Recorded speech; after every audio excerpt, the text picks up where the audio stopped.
you're probably doing a really good job. And one of the things that happens so often is we tell ourselves, you know what, I didn't hit those marks. We're not that really great at it. Here's a great example. Oftentimes, when I'm working at improving on something, I work really hard. I have to discipline myself. I have to discipline my thoughts. I have to discipline my actions. I have to structure my time more. I have to put a lot more energy to change an old habit or thought pattern into a new one. And that's great. But you know what happens to me after that?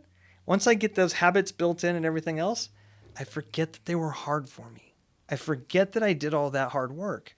I forget that I've actually been working hard at this and gaining ground, because all of a sudden now to me, and I don't know if you're like me or not in this, but for me, it's like I get hard on myself again and somebody goes, well, have you worked on other stuff? Yeah.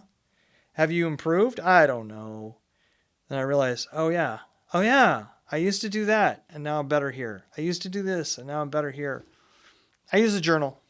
I don't know what you use. I don't know if you talk to a friend, get a drink, how you reflect, but reflection is really important on what our challenges are when we put our plans in place and when we actually solve them, because I've realized that for many of us, once it starts to become easy, no matter how hard we fought for it, we forget that we actually have been doing some hard work, and it's worth taking a moment to congratulate ourselves, to celebrate the wins before we move on. Because if we start celebrating the wins with us, we'll remember how important it is to celebrate with other people.